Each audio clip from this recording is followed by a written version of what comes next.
Ano nga ba ang KMCC program or Kasosyong Malupit Content Creation? Sa mga hindi pa nakakilala sa akin, ako nga pala si Marian Sigiyawyaw. Bago natin pag-usapan yan, hayaan niyo muna ako magkwento. Ang kwento ko, isa ako sa mga nangarap na mapagsabay ang nagpagninegosyo at pagko-content noon. Pero sobrang dami ng struggles ko, as in talagang feeling ko tama naman yung pagaya ko sa ibang mga content creator.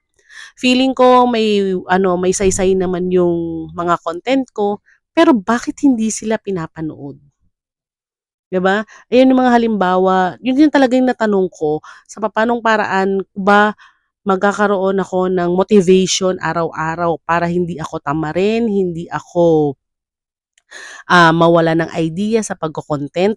Hanggang sa dumating ang KMCC program or yung offer ni Kasosyong Arvin na sumali diyan sa KMCC, as in talagang wala akong idea. Hindi ko alam kung ano yung matutulong niya sa akin. Pero dahil malaki ang tiwala ko kay Sosyong Arvin, kasi even before pinapanood ko na lahat ng vlog niya, yung mga mangilan-ngilan na ina-advise niya para mag-start ng pagiging creator, talagang ginagawa at sinisimulan ko na yun para lumaki ang community ko. Bakit ako sumali sa KMCC program? Sa totoo lang, hindi ko talaga alam. Pero talagang malakas ang feeling ko. Sabi ko sa asawa ko, sabi ko sa kanya kasi nai-stress na 'yan siya, eh. Sabi niya sa'kin lahat daw ng pinapasukan kong negosyo, sa una lang ako sa una lang ako magaling ta's hindi ako nagiging consistent. Sabi ko sa kanya, sabi ko, "Be, last na 'to, pagbigyan mo na ako dito. Talagang eto na talaga yung may nararamdaman talaga ako. Ang feeling ko talaga eto na ang magiging simula ng pagyaman ko." Naniwala naman yung jowa ko kaya nakasali ako. Ano ba ang natutunan ko sa KMCC program? Too many to mention. Talagang lahat as in matututunan niyo. Ayoko lang maging spoiler. Pero sobrang daming naitulong sa akin 'yan. Eto ang mga example ng mga videos ko before na talagang halos walang mga views. I mean konti lang kahit nga year na yung tinagal, pero konti pa rin yung views compared nung mga ngayon ko, as in umaabot na siya ng libo. Ilang weeks lang, ilang days lang, talagang magugulat ka na ang laki ng changes sa akin at sa iba ko pang mga classmate, na talagang yung kahit yung confident mo na humarap sa camera, katulad ko, dati ang mga ano ko lang, ang mga videos ko lang, more on voice over kasi nahihiya akong humarap sa camera. Pero talagang sinisigurado ko sa inyo na kahit yang hiya nyo, kayang solusyonan ni Kasosyong Arvin sa tulong ng KMCC program. Talagang sabi ko nga nung recent na nag-review ako, ang sabi ko, ibabalik ko ang investment nyo kay Kasosyong Arvin pag hindi kayo natuto. Talagang sobrang dami nyong matututunan simula pa lang sa pagkakaroon ng pagiging confident sa pagharap sa camera, yung topic, yung mga content nyo. Kasi ako dati nauubusan ako ng content, pero simula nung sumali ako sa KMCC, kahit na hindi ko isipin kung ano yung magiging content ko ngayon at para bukas, talagang may kusa akong kusa. May kusa siyang, may bibigay siya sa yung technique na mararamdaman mo na lang na, ay, ito yung gusto kong itapik. So talaga ako, dumating ako sa point na talaga na burnout ako. Sabi ko, ako yung mag-iisip ng content, ako yung mag edit. Pero ngayon ginagawa ko yun at the same time nagnenegosyo ako pero nama-manage ko siya, 'di ba? Sa tulong ng KMCC program. At ang transformation ko simula ng sumali ako sa KMCC program, talagang mas naging confidence ako ngayon. Talagang before kung mahiyain ako or natatakot akong humarap sa camera, gaya ng sinabi ko sa inyo, wala na. Wala na, sobrang kapal na ng mukha ko. Kahit saan kaya ko ng humarap sa camera at magsalita kahit nakaharap pa yung asawa ko, nakaharap pa yung buong pamilya ko, hindi na. Talagang kailangan ko lang ng tahimik kasi hindi ko maiiwasan magsasalita yan sila. Katulad nito, nagma-mic ako. Yung ibang mga vlog ko hindi ako nagma-mic, pero dahil maingay sila sa labas, kailangan ko mag-mic. Talagang yung, malaking transformation sa akin is talagang grabe, nabago talaga yung mindset ko ng KMCC program.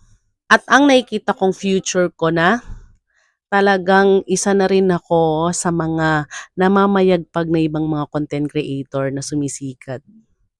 Talagang ganyan na talaga yung confidence ko ngayon kasi hindi na ako nahihiyang humarap sa camera at talagang super confident na ako. Wala na akong talagang kinahihiyaan, kinakatakutan, talagang na-overcome ko na yon sa tulong ni Kasosyong Arvin at ng programa niyang KMCC. Kaya sa tanong na gusto ko bang i-recommend ang KMCC program, it's a no for me. It's a no for me kung wala kang balak maging content creator. Hindi mo balak na gumanda talaga ang sistema ng negosyo mo. Hindi mo gusto na lumaki ang community mo, wag kang sumali sa KMCC program. Pero kung talagang gusto mo na pasukin ang pagiging content creator, talagang ire-recommend ko sa'yo 100%. Percent ha, hindi yan F. Ay, hindi yan P. F dapat yan. 100% na sumali ka sa KMCC program para gaya ko, makita mo yung biggest transformation sa sarili mo. Na yung mga hindi mo dating nagagawa, hindi mo dating naiisip sa tulong ng KMCC program, talagang magagawa mo na yan. Kaya sa lahat ng kasosyo mindset dyan, kasosyong malupit dyan, talagang inaanyayahan ko kayo na sumali kayo sa KMCC program. Marami kayong matututunan gaya ko. Ay, hindi ako nagjo-joke. Talagang nakikita nyo lahat ng naging outcome ng pagsali ko sa KMCC program. At gusto ko na rin i-take ang opportunity na to para magpasalamat sa number one coach namin. Talagang sa iniidolo natin. Sir Arvin Orubia, kasosyong Arvin, maraming salamat sa naitulong mo sa amin. Talagang kulang ang salitang thank you, kulang ang binayad namin sa iyo sa lahat ng tinuro mo sa amin, mapa-related man yan sa pagko-content, related man yan sa negosyo, talagang hindi mo kami binigo. Binusog mo kami ng learnings na talagang mababaon namin kahit na matapos na ang programa ng batch 1. Nakakalungkot man, pero alam ko naman this is not the end, lalo na sa mga kabatchmate ko dyan. Talagang sobrang nag-enjoy ako sa samahan na talagang walang hilaan, puro tulungan lang. Sobrang galing talaga ni Kasosyong Arvin na mag-handle ng mga tao. Talagang super thankful ako. Maraming salamat sa lahat ng naitulong mo sa amin. Sana patuloy mo na gawin ang advocacy mo. Hindi ka mapagod na tulungan ang ibang mga kasosyo na gusto rin na balang araw makilala din ang negosyo nila or balang araw makilala din ang advocacy nila. Alam ko maraming nangangarap, maraming may gusto pero hindi lang nila alam kung paano simulan. Kaya ang KMCC ang solusyon dyan.